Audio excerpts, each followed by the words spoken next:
இது இந்த இடத்துக்கு வயிற்றுக்கு வை என்னாலே பள்ளம்னு பொருள். வை என்கிறது பள்ளம்.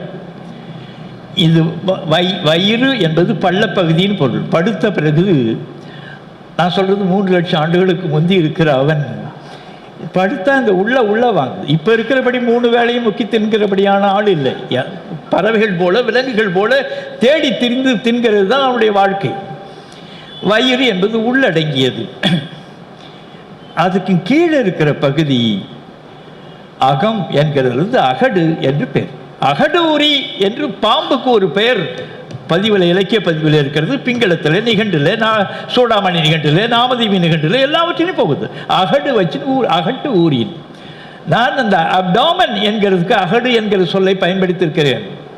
ஸ்டொமக் என்கிறதுக்கு வயிறு என்கிற பகுதியை பயன்படுத்தியிருக்கிறேன். இந்த அறிவியலில் இப்படித்தான் பயன்படுத்த வேண்டும் என்று அந்த வரையறையை காட்டியிருக்கிறேன். சரி, இது பை பள்ளம் என்கிற பொருள் தான். வை என்கிறது பை என்றானது. பயம்பு என்கிறது பள்ளம். பயம்பு யானை படுகுழி என்று பிங்களத்தில் ஒரு நூற்பா எழுதுகிறான். பள்ளம் அதாவது யானையை பிடிப்பதற்காக ஒரு பள்ளம் தோண்டி அதற்கு மேலே அந்த கீற்றுகளை எல்லாம் பரப்பி அதற்கு மேல் பழங்களையும் மற்ற பொருட்களையும் வைத்து அதற்கு முன்னாலே இருக்கிற மரத்திலே ஒரு பிடியை பட்டை யானையை கட்டி வைத்துவிட்டு அந்த பள்ளத்துக்கு முன்னால் எல்லாவற்றையும் நிரப்பி வைத்து விட்ட பிறகு அந்த யானையை நோக்கி வரும், உணவை பார்க்கும், கால் வைக்கும், உள்ளே இறங்கும். இதுக்கு பயம்புன்னு பேர். பயம்பு யானை படுகுழி என்று எழுதுகிறான். பை என்பது பள்ளம். பை என்கிறது பள்ளம். பயம்பு என்கிற அந்த வடிவத்திலிருந்து தான் புற்றுக்குள்ளால் இருக்கிற பாம்பு பயம்புன்னு சொல்லப்பட்டது. பயம்பு தான் நம்ம பாம்புன்னு இப்போ சொல்லி கொண்டிருக்கிறோம். அது 1000 3000 ஆண்டுகளுக்கு முந்தையே அந்த பயம்பு பாம்பு ஆகிவிட்டது.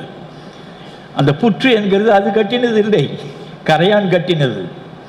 கரையான் புற்றெடுக்க கருநாகம் குடியிருக்கன்னு ஒரு ஊர் பழமொழி ஒன்று உண்டு.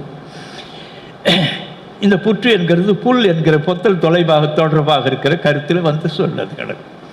இந்த பை என்பது தான் பசி என்றானது. வை என்பது வாழ்தல், வைகுதல் என்பது வாழ்தல், வை என்கிறது தான் வசினானது, வசித்தல் என்கிறது தான். இது ஆங்கிலத்தில் இருக்கிற வாஸ் என்று இருக்கிறதுக்காக இருக்கிற சொல்லில் போட்டு அறிஞர்கள் குழம்புகிறார்கள். ஈசுக்கு வாசுன்னு பாஸ்ட்ன்னு சொல்கிறானே, அதோடு அந்த வசித்தலோடு தொடர்புபடுத்தி மயங்குகிறார்கள். சரி, கிடக்கட்டும். பசி என்கிறது என்ன என்றால் உள்ளொட்டிய நிலை, வயிறு உள்ள ஒட்டி கொண்டிருக்கிற நிலைக்கு தான் பசின்னு பேர். பொய் என்பது பொத்தல், பொய் புசி என்கிறது பொத்தலுக்குள்ளால் செலுத்துதல் என்பதுதான் புசித்தல். பசித்த பின் புசி என்றானே. துய்க்க துவர பசித்துன்னுவார் திருவள்ளுவர். டேய், துவரும்படியாக, அதாவது அப்படியே உளரும்படியாக உனக்கு பசித்த பிறகு சாப்பிடடா. நீ முதல்ல சாப்பிட்டு மறுபடி கிடைத்ததே என்பதற்காக உள்ளே துருக்காதே என்று ஒரு பதிவு செய்கிறார். பசித்த பின் புசி என்கிறது. தூய்க்க துவர பசித்து. பசி என்கிறது அந்த உள்ளொடங்கிய நிலை. இப்போ கூட வீட்டில் ஊரில் அவனை வைத்த ஒட்டை போட்டால் தான் சரி வருவான். ஒட்டை போட்டால் தான் சரி வருவான். அப்படி வயிறொட்டி 3 மாதம் 4 மாதம் நீர் குடிக்காது இருக்கிற ஒரு விலங்கு ஒட்டகம் என்று சொல்லப்பட்டது. நீங்கள் இதெல்லாம் பார்க்கணும். அது நீண்ட நாளைக்கு தண்ணீர் குடிக்காமல் உணவு இல்லாமலே அப்படியே கிடக்கும். சரி, அதுக்கெல்லாம் அறிவியல் காரணங்கள் உண்டு.